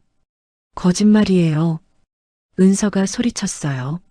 하지만 최 여사 뒤에 경비원 2명이 서 있었습니다. 짐 챙길 시간 5분 줄게. 안 나가면 경찰 부를 거야. 주거 침입죄로. 은서는 이를 악물었어요. 지금 여기서 버텨봤자 소용없었습니다. 경비원들한테 끌려나가면 민준이가 다칠 수도 있었어요. 은서는 방으로 올라갔습니다. 최소한의 짐만 챙겼어요. 민준이 기저귀와 분유, 갈아입을 옷 한 벌, 그리고 고민형, 서랍에서 꺼내 가방에 넣었어요. 이것만은 절대 뺏기면 안 됐습니다. 현관문 밖으로 나왔어요. 차가운 겨울바람이 얼굴을 때렸습니다. 해가 이미 져 있었어요. 어둠이 내려앉고 있었죠. 은서는 민준을 꼭 안은 채 저택 계단을 내려왔습니다. 발이 빙판에 미끄러졌어요. 가까스로 중심을 잡았습니다. 뒤에서 문 닫히는 소리가 들렸어요. 철컥. 잠기는 소리. 은서는 뒤를 돌아봤습니다. 따뜻했던 저택. 불빛이 새어나오는 창문들. 이제 그 안에 자신이 있을 자리는 없었어요. 은서는 계단 아래에 주저앉았습니다. 눈물이 멈추지 않았어요. 민준이가 칭얼거렸습니다. 추위 때문이었을 거예요. 미안해, 민준아. 엄마가 미안해. 은서는 아기를 품 안에 꼭 감쌌어요. 하늘에서 눈이 내리기 시작했습니다. 하얀 눈송이가 두 모자 위로 떨어졌어요. 차갑고 외로운 밤이었습니다. 눈이 내리고 있었습니다. 은서는 저택 앞 계단에 한참을 앉아 있었어요. 몸이 점점 굳어갔습니다. 민준이가 품 안에서 칭얼거렸어요. 추위를 느끼는 것 같았죠. 조금만 참아, 민준아. 엄마가 어떻게든 할게. 은서가 일어섰습니다. 다리가 후들거렸어요. 어디로 가야 할지 몰랐습니다. 고시원으로 돌아가자. 일단 거기라도. 은서는 휴대전화를 꺼냈어요. 잔액을 확인했습니다. 32,000원. 고시원 하루 숙박비가 2만 원이었어요. 이틀밖에 못 버텼습니다. 그래도 일단 가야 했어요. 밖에서 밤을 새면 민준이가 위험했거든요. 은서는 버스를 탔습니다. 깊은 밤이라 승객이 거의 없었어요. 맨 뒷좌석에 앉았습니다. 창밖으로 눈 덮인 거리가 흘러갔어요. 화려한 조명들이 반짝였죠. 크리스마스가 며칠 안 남았거든요. 가족들이 함께 웃는 계절. 은서에게는 해당 없는 얘기였습니다. 민준이가 잠들었어요. 작은 숨소리가 규칙적으로 들렸죠. 은서는 아기의 얼굴을 내려다봤습니다. 미안해. 목소리가 갈라졌어요. 엄마가 힘이 없어서 미안해. 좋은 거 해주고 싶은데 아무것도 못 해줘서 미안해. 눈물이 뚝뚝 떨어졌습니다. 고시원에 도착했어요. 좁은 방이었습니다. 침대 하나 놓으면 꽉 차는 크기. 하지만 난방은 됐어요. 일단 얼어 죽을 걱정은 없었죠. 은서는 민준이를 침대에 눕혔습니다. 이불을 덮어주고 옆에 누웠어요. 천장을 바라봤습니다. 누런 천장에 얼룩이 져 있었어요. 어디선가 물 새는 소리가 들렸죠. 며칠 전까지 대리석 바닥을 밟았는데, 샹들리에 아래서 밥을 먹었는데, 꿈이었던 걸까요? 아니, 악몽이었어요. 최 여사의 얼굴이 떠올랐습니다. 정민호의 비웃는 표정도 분노가 치밀어 올랐어요. 두고 봐. 은서가 이를 악물었습니다. 반드시 되갚아줄 거야. 다음 날 아침, 은서는 병원 앞으로 갔습니다. 붕어빵 좌판이 그대로 있었어요. 눈이 쌓여 있었지만 틀은 망가지지 않았습니다. 은서는 눈을 털어내고 다시 붕어빵을 굽기 시작했어요. 붕어빵 사세요. 따끈한 붕어빵이요. 목소리가 갈라졌습니다. 추위에 입술이 텄거든요. 민준이는 등에 엎여 있었어요. 아기띠로 꽁꽁 감싸뒀습니다. 지나가는 사람들이 몇 명 멈췄어요. 붕어빵을 사갔죠. 1,000원, 2,000원, 5,000원. 조금씩 돈이 모였습니다. 점심때쯤이었어요. 낯익은 사람이 다가왔습니다. 검은 코트의 단정한 모습. 박 실장이었어요. 은서의 눈이 커졌습니다. 박 실장님? 박 실장이 주변을 살폈어요. 아무도 없는 걸 확인하고 말했습니다. 아가씨, 시간 좀 내시겠습니까? 무슨 일이세요? 저 쫓아내신 거 아니에요? 은서의 목소리가 날카로웠습니다. 박 실장이 고개를 저었어요. 저는 아무것도 모르고 있었습니다. 회장님 모시고 병원 갔다가 돌아오니까 아가씨가 쫓겨났더군요. 그래서요? 드릴 말씀이 있습니다. 중요한 겁니다. 박 실장이 근처 카페로 안내했어요. 따뜻한 실내로 들어가니 얼었던 몸이 녹기 시작했습니다. 은서는 민준이를 무릎에 앉혔어요. 아기가 주변을 두리번거렸죠. 박 실장이 커피를 2잔 시켰습니다. 은서 앞에 따뜻한 코코아도 놓았어요. 드세요. 몸 좀 녹이시고. 은서는 경계하는 눈빛으로 그를 봤습니다. 왜 이러세요? 최 여사 편 아니에요? 저는 회장님 사람입니다. 최 여사 편인 적 없습니다. 박 실장의 목소리가 단호했어요. 그리고 아가씨께 드릴 게 있습니다. 박 실장이 가방에서 봉투를 꺼냈어요. 이게 뭐예요? 회장님이 쓰러지시기 직전에 개인 금고에 넣어두신 겁니다. 은서가 봉투를 열었어요. 서류가 한 장 들어 있었습니다. 유전자 검사 결과지, 은서와 김 회장의 친자 확인서, 병원 공식 직인이 찍혀 있었죠. 이건 원본입니다. 최 여사가 아무리 조작해도 이건 뒤집을 수 없어요. 은서의 손이 떨렸습니다. 왜 저한테 주시는 거예요? 박 실장이 은서를 똑바로 바라봤어요. 회장님이 그러셨습니다. 만약 자신이 쓰러지면 이걸 아가씨께 전해달라고. 은서의 눈에 눈물이 고였습니다.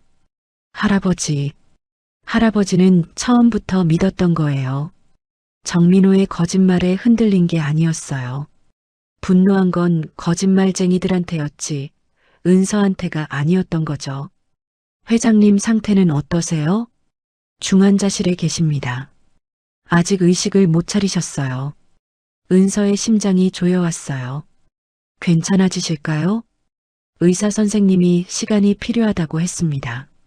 하지만 회장님은 강하신 분이에요. 반드시 깨어나실 겁니다. 박 실장이 잠시 뜸을 들였어요. 그리고 하나 더 있습니다. 박 실장이 메모지를 꺼냈습니다. 회장님 개인 금고 비밀번호입니다. 금고 안에 다른 서류들도 있어요. 다른 서류요? 최 여사의 비리에 관한 것들입니다. 회사 자금 횡령, 배임. 그리고 박 실장이 목소리를 낮췄어요. 20년 전 아가씨 실종 당시의 조사 기록도요. 은서의 눈이 커졌습니다. 할아버지가 그것까지 조사하셨어요? 회장님은 20년 동안 포기하신 적이 없습니다. 최 여사를 의심한 것도 오래됐어요. 다만 증거가 없었을 뿐이죠. 은서는 메모지를 꼭 쥐었습니다. 손에 힘이 들어갔어요. 금고는 어디 있어요? 저택 회장님 서재에 있습니다. 비밀번호는 아가씨 생일이에요. 은서의 생일. 할아버지는 그것도 기억하고 계셨어요. 20년이 지났는데도 은서는 고개를 들었습니다. 그런데 어떻게 저택에 들어가요? 최 여사가 못 들어오게 할 텐데.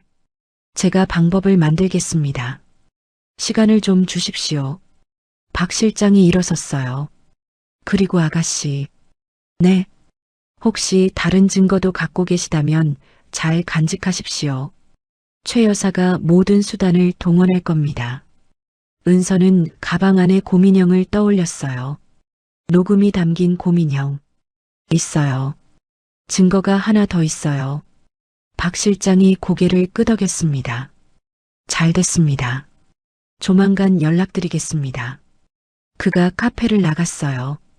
은서는 창밖을 바라봤습니다. 눈이 그쳤어요. 구름 사이로 햇살이 비치고 있었죠. 손에는 유전자 검사 원본이 들려 있었어요. 가방에는 녹음된 고민형이 있었죠. 두 개의 무기. 이제 싸울 수 있었습니다. 민준이가 은서의 옷자락을 잡았어요. 작은 손이 따뜻했습니다. 민준아, 엄마가 지켜줄게. 이번엔 우리가 이길 거야. 은서가 아기의 이마에 입을 맞췄어요. 그때였습니다. 카페 창문 너머로 무언가가 스쳐 지나갔어요. 빨간색. 은서가 고개를 돌렸습니다. 창밖에 여자가 서 있었어요. 검은 코트, 빨간 구두. 최 여사였습니다. 그녀가 은서를 바라보고 있었어요. 차갑고 날카로운 눈빛으로. 그리고 천천히 입꼬리를 올렸습니다. 비웃는 것 같았어요. 여자가 돌아서 걸어갔습니다. 구두 소리가 유리창을 통해 들렸어요. 은서의 등줄기에 소름이 돋았습니다. 쫓기고 있었어요. 감시당하고 있었어요. 하지만 은서는 눈을 피하지 않았습니다. 이번엔 달랐어요. 도망치지 않을 거예요. 최 여사의 뒷모습이 사라질 때까지 은서는 그녀를 똑바로 바라봤습니다. 며칠이 지났습니다. 은서는 고시원에서 버티고 있었어요. 낮에는 붕어빵을 팔고 밤에는 민준이를 돌봤죠. 박 실장의 연락을 기다렸습니다. 저택에 들어갈 방법, 금고를 열 기회. 그게 필요했어요. 민준이의 상태는 좋지 않았습니다. 기침이 잦아졌고 열이 오르락 내리락 했어요. 수술이 급했습니다. 하지만 돈이 없었죠. 은서는 하루하루 조바심이 났어요. 그날 저녁 휴대전화가 울렸습니다. 박 실장이었어요. 아가씨, 내일 밤입니다. 주주총회 전날이라 최 여사가 바빠요. 저택을 비울 겁니다. 은서의 심장이 뛰었어요. 그럼 그때 들어가면 되는 거죠? 네. 제가 후문을 열어두겠습니다. 밤 9시에 오세요. 알겠어요. 전화가 끊겼습니다. 은서는 민준이를 내려다봤어요. 아기가 힘겹게 숨을 쉬고 있었죠. 조금만 참아, 민준아. 엄마가 다 해결할게. 다음 날, 은서는 하루 종일 긴장했어요. 붕어빵을 팔면서도 손이 떨렸죠. 손님들이 이상하게 쳐다볼 정도였습니다. 아줌마, 괜찮아요? 네, 괜찮아요. 감사합니다. 억지로 웃어 보였어요. 해가 저물기 시작했습니다. 하늘이 붉게 물들었어요. 은서는 좌판을 정리했습니다. 민준이를 업고 고시원으로 돌아갔죠. 옷을 갈아입었어요. 검은색 옷으로 눈에 띄지 않게 가방에 곰인형을 넣었습니다. 혹시 모를 상황에 대비해서 밤 8시 반 은서는 저택 근처에 도착했어요. 골목 어귀에 숨어서 상황을 살폈습니다. 저택 앞에 차가 한 대 있었어요. 검은색 승용차, 최 여사의 차였습니다. 은서의 심장이 쿵쿵 뛰었어요. 아직 안 갔네. 박 실장이 말한 시간까지 기다렸습니다. 5분, 10분, 드디어 저택 현관문이 열렸어요. 최 여사가 나왔습니다. 빨간 구두를 신고 모피 코트를 걸치고 있었죠. 차에 올라탔어요. 차가 출발했습니다. 은서는 숨을 내쉬었어요. 갔다. 후문으로 돌아갔습니다. 박 실장이 말한 대로 문이 살짝 열려 있었어요. 은서는 조심스럽게 안으로 들어갔습니다. 정원은 어두웠어요. 가로등 불빛만 희미하게 비추고 있었죠.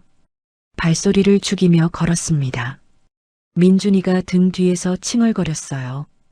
은서가 등을 토닥였습니다. 쉿, 조용히 해야 해. 저택 뒷문에 도착했어요. 문이 열렸습니다. 박 실장이 기다리고 있었죠. 이쪽입니다. 빨리요. 저택 안은 조용했어요. 가사 도우미들은 퇴근한 것 같았습니다.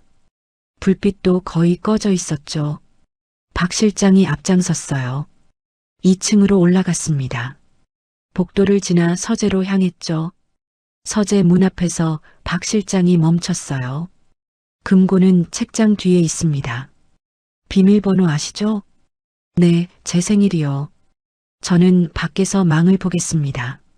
최대한 빨리 끝내세요. 은서가 고개를 끄덕였습니다. 서재 안으로 들어갔어요. 어두웠습니다. 휴대전화 불빛을 켰죠. 책장이 벽면을 따라 늘어서 있었어요. 박 실장이 말한 대로 왼쪽 책장 뒤에 금고가 있었습니다. 책장을 밀었어요.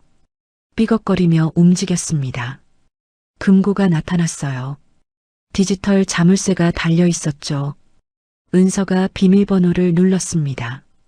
자신의 생일, 20년 동안 잊힌 줄 알았던 날짜, 삐빅, 금고가 열렸어요. 안에 서류들이 가득했습니다. 은서가 하나씩 꺼냈어요. 최 여사의 비리 자료, 횡령 증거, 배임 내역, 그리고 맨 아래에 낡은 파일 하나가 있었습니다. 이은서 실종 사건 조사 기록. 은서의 손이 떨렸어요. 파일을 열었습니다. 사진들이 있었어요. 20년 전 유원지 사진, 경찰 조사 기록, 그리고 최 여사의 사진도 있었어요. 젊은 시절의 모습, 옆에 메모가 적혀 있었습니다. 유령 용의자, 증거 불충분으로 기소 불가. 할아버지는 알고 있었어요. 처음부터 최 여사를 의심했던 거예요. 바로 그때 서재 밖에서 소리가 들렸습니다. 쿵. 무언가 쓰러지는 소리. 은서의 얼굴이 창백해졌어요. 문을 열고 나갔습니다. 복도에 박 실장이 쓰러져 있었어요. 머리에서 피가 흐르고 있었죠. 박 실장님, 은서가 달려갔습니다. 그때 뒤에서 발소리가 들렸어요. 은서가 천천히 돌아봤습니다. 최 여사가 서 있었어요. 빨간 구두, 차가운 미소, 손에는 무언가 들려 있었습니다. 주사기 같았어요. 안녕, 은서야. 어디 가려고? 은서가 뒷걸음질 쳤어요. 당신 갔잖아. 갔다가 돌아왔지. 내가 올 줄 알았거든. 최 여사가 한 발 다가왔습니다. 박 실장이 배신했더라. 오래 참아줬는데. 나이 먹으니까 정이 많아지나 봐. 은서는 민준이를 꼭 안았어요. 아기가 울기 시작했습니다. 으앙, 으앙. 닥쳐. 최 여사가 차갑게 말했어요. 그녀가 손을 뻗었습니다. 민준이를 잡으려 했어요. 이 아기를 데려다 주겠다고 했지. 병원에. 근데 가다가 사고가 나면 어쩌겠어. 은서가 몸을 피했습니다. 손대지 마. 가만히 있어. 그럼 덜 아플 거야. 최 여사가 달려들었습니다. 은서는 필사적으로 피했어요. 하지만 민준이를 안고 있어서 느렸죠. 최 여사의 손이 은서의 팔을 잡았어요. 주사기가 가까이 왔습니다. 안 돼. 은서가 발버둥 쳤어요. 민준이의 울음소리가 더 커졌습니다. 아기의 얼굴이 새파래지고 있었어요. 숨을 못 쉬는 것 같았습니다. 민준아, 민준아. 그 순간 뒤에서 누군가 달려왔어요. 쾅! 최 여사가 옆으로 밀려났습니다. 박 실장이었어요. 피를 흘리면서도 일어났던 거예요. 아가씨, 도망치세요. 은서는 민준이를 안고 달렸습니다. 계단을 뛰어내려갔어요. 현관문을 박차고 나갔습니다. 뒤에서 고함이 들렸어요. 잡아. 전현 잡아. 경비원들이 쫓아왔습니다. 은서는 정원을 가로질렀어요. 후문을 향해 달렸죠. 발이 빙판에 미끄러졌습니다. 넘어질 뻔했지만 가까스로 버텼어요. 후문이 보였어요. 조금만 더. 은서는 이를 악물고 달렸습니다. 후문을 빠져나왔어요. 골목으로 뛰어들었죠. 경비원들의 발소리가 멀어졌습니다. 은서는 어둠 속으로 사라졌어요. 한참을 달렸습니다. 더 이상 못 뛰겠을 때 은서는 골목 구석에 주저앉았어요. 숨이 턱까지 찼습니다. 심장이 터질 것 같았죠. 민준이를 내려다봤어요.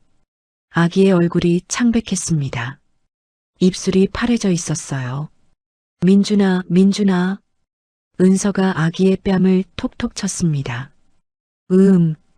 아기가 눈을 떴어요. 약하게 숨을 내쉬었습니다. 살아있었어요. 은서의 눈에서 눈물이 쏟아졌습니다. 다행이야, 다행이야. 가방을 확인했어요. 서류들이 그대로 있었습니다. 고민형도. 은서는 서류를 꼭 안았어요. 유전자 검사 원본, 최 여사의 비리 자료, 실종 사건 기록, 그리고 녹음된 고민형. 모든 증거가 모였습니다. 이제 끝장내자. 은서가 이를 악물었어요. 내일은 주주총회. 모든 걸 밝힐 때가 온 거예요. 다음 날 아침, 은서는 고시원에서 눈을 떴습니다. 밤새 거의 잠을 못 잤어요. 최 여사에게 쫓기던 기억이 머릿속에서 떠나지 않았죠. 민준이는 옆에서 자고 있었습니다. 어젯밤 힘들었는지 깊이 잠들어 있었어요. 은서는 아기의 이마를 만져봤습니다. 열은 없었어요. 다행이었습니다. 오늘은 주주총회 날이었어요. 최 여사가 회장 대행 취임을 선언하는 날. 은서는 그 자리에 가야 했습니다. 모든 진실을 밝혀야 했어요. 가방을 열어 확인했습니다. 유전자 검사 원본, 최 여사의 비리 자료, 실종 사건 기록, 그리고 고민형. 모든 게 그대로였어요. 오전 10시 대성그룹 본사 앞에 도착했습니다. 거대한 빌딩이 하늘을 찌르고 있었어요. 유리 외벽이 햇빛에 반짝였죠. 사람들이 분주하게 오가고 있었습니다. 양복을 입은 남자들, 정장 차림의 여자들, 은서는 그 사이에서 초라해 보였어요. 낡은 코트에 허름한 가방, 등에는 아기까지 업고 있었죠. 경비원이 다가왔습니다. 실례합니다. 무슨 일이시죠? 주주총회에 참석하려고요. 주주총회는 관계자만 입장 가능합니다. 초대장 있으세요? 초대장? 당연히 없었어요. 은서는 어떻게 해야 할지 몰랐습니다. 바로 그때 뒤에서 누군가 불렀어요. 아가씨. 돌아보니 박 실장이었습니다. 머리에 붕대를 감고 있었어요. 어젯밤 다친 상처였죠. 하지만 눈빛은 또렷했습니다. 괜찮으세요? 어젯밤에. 괜찮습니다. 걱정 마세요. 박 실장이 경비원에게 말했어요. 이분은 저와 함께 온 겁니다. 통과시켜 주세요. 경비원이 고개를 끄덕였습니다. 은서는 박 실장을 따라 안으로 들어갔어요. 엘리베이터를 탔습니다. 52층, 주주총회가 열리는 층이었어요. 박 실장이 낮은 목소리로 말했습니다. 회장님이 깨어나셨습니다. 은서의 눈이 커졌어요. 정말요? 네. 오늘 새벽에요. 의사들도 놀랐습니다. 은서의 가슴이 뛰었어요. 할아버지가 깨어났어요. 지금 어디 계세요? 곧 오실 겁니다. 휠체어를 타고. 박 실장이 은서를 바라봤어요. 아가씨, 준비되셨습니까? 네. 준비됐어요. 은서의 목소리가 단호했습니다. 엘리베이터 문이 열렸어요. 주주총회장은 넓었습니다. 수백 명의 사람들이 앉아 있었어요. 양복 입은 남자들, 서류를 들고 있는 비서들, 앞쪽에는 높은 단상이 있었습니다. 마이크와 프로젝터가 설치되어 있었죠. 그리고 그 단상 위에 최 여사가 서 있었어요. 빨간 구두, 검은 정장, 진주 목걸이, 화장을 곱게 하고 우아한 미소를 짓고 있었습니다. 은서를 본 순간 그녀의 눈이 가늘어졌어요. 하지만 곧 아무렇지 않은 척했습니다. 자, 시작하겠습니다. 최 여사의 목소리가 회의장에 울렸어요. 존경하는 주주 여러분, 오늘 이 자리에 모여주셔서 감사합니다. 최 여사가 연설을 시작했어요. 아시다시피 김 회장님께서 건강 문제로 쓰러지셨습니다. 현재 의식이 불안정한 상태입니다. 거짓말이었어요. 할아버지는 깨어났잖아요. 회사의 안정을 위해 제가 임시로 회장 대행을 맡고자 합니다. 사람들이 웅성거렸습니다. 최 여사가 회장 대행? 김 회장님이 허락하셨나? 장남은 어떻게 되는 거지? 질문들이 쏟아졌어요. 최 여사가 손을 들었습니다. 조용히 해주세요. 김 회장님의 장남이신 김도영 부회장님은 아시다시피 오랫동안 요양 중이십니다. 회사를 맡기 어려운 상황이에요. 은서는 주먹을 꽉 쥐었습니다. 저 여자가 저렇게 당당하게 서 있다니. 사람을 버리고 협박하고 죽이려 했던 여자가. 박 실장이 은서에게 고개를 끄덕였어요. 지금이에요. 은서가 한 발 앞으로 나섰습니다. 잠깐만요. 목소리가 회의장에 울렸어요. 사람들이 일제히 돌아봤습니다. 수백 개의 시선이 은서에게 쏠렸죠. 최 여사의 얼굴이 굳어졌어요. 저 여자는 누구야? 아기를 업고 있네. 경비원은 뭐해? 웅성거리는 소리가 커졌습니다. 은서는 당당하게 걸어갔어요. 심장이 미친 듯이 뛰었습니다. 다리가 떨렸어요. 하지만 멈추지 않았습니다. 단상 앞에 섰어요. 최 여사와 눈이 마주쳤습니다. 뭐 하는 거야, 넌? 최 여사가 낮게 말했어요. 나가. 지금 당장. 은서가 고개를 저었습니다. 안 나가요. 오늘 여기서 다 밝힐 거예요. 은서가 가방에서 고민형을 꺼냈습니다. 이게 뭔지 아세요? 최 여사의 얼굴이 창백해졌어요. 은서가 고민형의 버튼을 눌렀습니다. 치직. 잡음이 들리더니 목소리가 흘러나왔어요. 20년 전 유원지. 널 데려다 버린 건 나야. 회의장이 조용해졌습니다. 숨소리도 들리지 않았어요. 3일 줄게. 3일 안에 결정해. 나가든지 아니면 아기부터 없어지든지. 최 여사의 목소리 또렷하게 녹음되어 있었습니다. 웅성거림이 커졌어요. 저게 최 여사 목소리야? 아이를 버렸다고? 협박까지? 최 여사의 얼굴이 불그락푸르락했습니다. 저건 조작이야. 저 여자가 만든 거라고. 바로 그때 회의장 뒷문이 열렸습니다. 웅장한 소리가 울렸어요.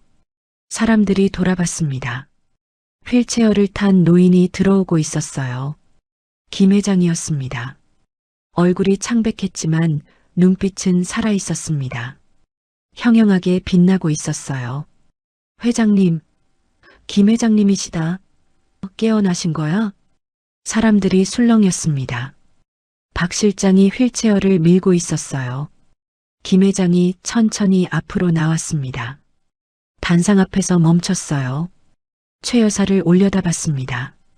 최 여사, 김 회장의 목소리가 낮게 울렸어요. 회의장 전체가 숨을 죽였습니다. 네, 그래. 최 여사가 억지로 웃었어요. 아버님, 일어나셨군요. 건강히 많이. 닥쳐. 김 회장이 차갑게 말했습니다. 최 여사의 웃음이 굳어졌어요. 방금 그 녹음. 내 목소리가 맞지? 그건 조작이에요. 저 여자가. 거짓말 마라. 김 회장이 고함을 질렀어요. 회의장이 쩌렁쩌렁 울렸습니다. 20년 전 내 손녀를 버린 게 너라는 걸 알고 있었다. 증거가 없어서 참았을 뿐이야. 은서가 서류들을 꺼냈습니다. 여기 증거가 있어요. 유전자 검사 원본, 최 여사의 비리 자료, 실종 사건 기록, 단상 위 프로젝터에 서류들이 비춰졌어요. 이건 유전자 검사 원본입니다. 제가 김 회장님의 친손녀라는 증거예요. 사람들이 웅성거렸습니다. 그리고 이건 최 여사의 횡령 내역이에요. 회사 자금을 빼돌린 기록이죠.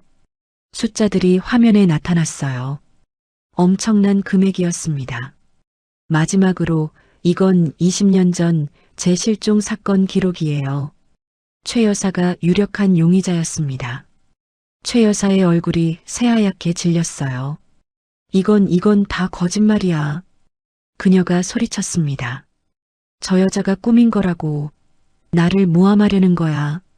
김 회장이 휠체어에서 일어섰습니다. 비틀거렸지만 박 실장이 부축했어요. 최 여사. 김 회장이 한 발 다가갔습니다. 넌 20년 전에 내 손녀를 버렸어. 내 살배기 아이를 유원지에 버렸지. 그리고 며칠 전 다시 내 손녀를 죽이려 했어. 그 아기까지. 김 회장이 손을 들어 최 여사를 가리켰어요. 내 손녀를 2번 죽이려 한 마녀를 끌어내라. 회의장이 술렁였습니다. 경비원들이 다가왔어요.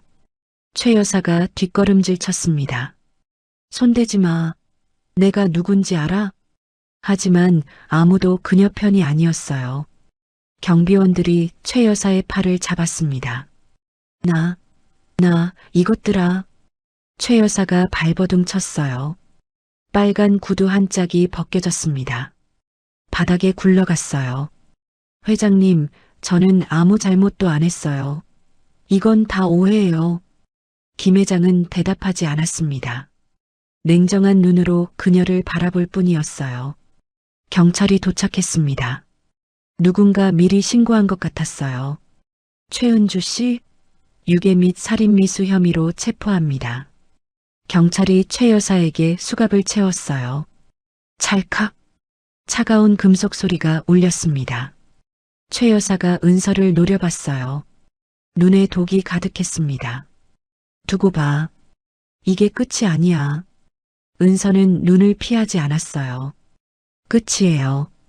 이제 끝난 거예요. 최 여사가 끌려나갔습니다. 구두 한 짝이 없어서 소리가 불규칙했어요. 회의장 문이 닫혔습니다. 정적이 흘렀어요. 김 회장이 은서에게 다가왔습니다. 은서야. 할아버지. 은서의 눈에서 눈물이 흘렀어요. 김 회장이 손녀를 안았습니다. 민준이까지 함께요. 고생했다. 우리 은서. 이제 다 끝났어. 은서는 할아버지의 품에서 울었습니다. 20년 만에 처음으로 가족의 품에 안겼어요. 할아버지, 감사해요. 저를 찾아주셔서. 김 회장이 은서의 등을 토닥였어요. 내가 더 미안하다. 더 빨리 찾았어야 했는데. 회의장에 박수 소리가 울렸습니다. 짝짝짝짝. 사람들이 일어서서 박수를 쳤어요. 은서는 눈물을 흘리며 웃었습니다. 드디어 끝이었어요. 1년이 지났습니다. 계절이 바뀌고 또 바뀌었어요. 차가운 겨울이 지나고 따뜻한 봄이 왔습니다. 여름에 뜨거운 햇살이 내리쬐다가 서늘한 가을바람이 불었죠. 그리고 다시 겨울이 찾아왔어요. 하지만 이번 겨울은 달랐습니다. 은서에게는 더 이상 춥지 않았어요. 서울 시내의 한 건물. 희망둥지라는 간판이 걸려 있었습니다. 미혼모 지원센터였어요. 은서가 직접 만든 곳이었죠. 김 회장의 도움으로 건물을 마련했고 대성그룹의 후원을 받아 운영하고 있었습니다. 은서는 센터 안을 둘러봤어요. 넓은 거실에 아이들이 뛰어놀고 있었습니다. 엄마들은 소파에 앉아 이야기를 나누고 있었죠. 따뜻했어요. 평화로웠습니다. 은서 씨, 여기 서류요. 직원이 다가왔어요. 아, 고마워요. 은서가 서류를 받아들었습니다. 새로 입소하는 엄마들의 명단이었어요. 이번 달에만 5명. 모두 갈 곳이 없는 미혼모들이었죠. 은서는 창밖을 바라봤습니다. 1년 전에 자신이 떠올랐어요. 한겨울 새벽, 대학병원 앞 골목, 붕어빵 틀 앞에서 떨고 있던 자신. 그때는 내일이 보이지 않았습니다. 희망이라는 게 없었어요. 하지만 지금은 달랐습니다. 은서 씨, 뒤에서 목소리가 들렸어요. 돌아보니 젊은 엄마가 서 있었습니다. 21살, 배가 불룩했어요. 저 붕어빵 배우고 싶어요. 은서 씨처럼요. 은서가 미소를 지었습니다. 그래요? 그럼 내일부터 시작할까요? 희망둥지에서는 붕어빵 기술을 가르쳤어요. 은서의 아이디어였습니다. 미혼모들이 자립할 수 있도록 기술을 가르쳐주는 거였죠. 붕어빵은 시작하기 쉬웠어요. 재료비도 적게 들었고 어디서든 팔 수 있었죠. 은서처럼 벌써 10명이 넘는 엄마들이 붕어빵 장사를 시작했습니다. 혼자서는 힘들지만 함께하면 할 수 있었어요. 은서는 그걸 알았습니다. 자신이 겪었으니까요. 오후 3시 은서의 휴대전화가 울렸습니다. 할아버지. 화면에 이름이 떴어요. 여보세요, 할아버지. 은서야, 지금 뭐해? 김 회장의 목소리가 들렸습니다. 1년 전보다 훨씬 건강해진 목소리였어요. 센터에 있어요. 왜요? 오늘 저녁에 시간 되냐? 민준이 데리고 집에 와라. 무슨 일 있어요? 무슨 일은? 그냥 손녀 얼굴 보고 싶어서 그래. 은서가 웃었어요. 알았어요. 저녁에 갈게요. 전화를 끊고 은서는 시계를 봤습니다. 민준이 데리러 가야 할 시간이었어요. 어린이집 앞에 도착했습니다. 문이 열리고 아이들이 우르르 쏟아져 나왔어요. 엄마, 민준이가 달려왔습니다. 22개월. 이제 제법 뛰어다닐 수 있었어요. 은서가 아이를 안아 올렸습니다. 우리 민준이 오늘 뭐 했어? 그림 그렸어요. 붕어빵 그렸어요. 민준이가 종이를 내밀었어요. 노란 붕어빵 그림이 그려져 있었습니다. 삐뚤빼뚤했지만 귀여웠어요. 우와, 잘 그렸네. 우리 민준이 천재다.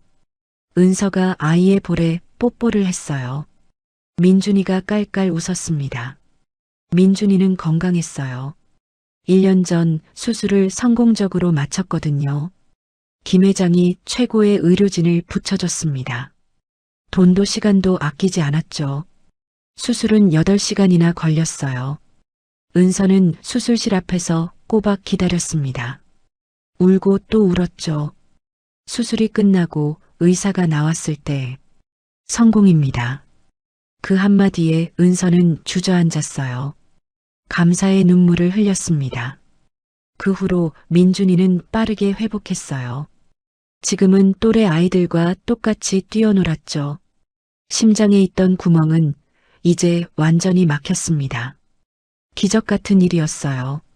저녁 무렵 은서와 민준이는 저택에 도착했습니다. 1년 전과 똑같은 대저택. 하지만 분위기는 완전히 달랐어요. 현관문이 활짝 열렸습니다. 어서 와라, 은서야. 김 회장이 직접 마중 나왔어요. 휠체어는 이제 타지 않았습니다. 지팡이를 짚고 걸었죠. 건강이 많이 회복됐어요. 할아버지, 민준이가 달려갔습니다. 김 회장이 아이를 안아 올렸어요. 우리 민준이 많이 컸네. 무거워졌어. 할아버지, 붕어빵 먹고 싶어요. 그래, 할아버지가 사줄까? 네. 민준이가 환하게 웃었습니다. 저택 안으로 들어갔어요. 거실에 따뜻한 불빛이 켜져 있었습니다. 테이블 위에는 음식들이 차려져 있었죠.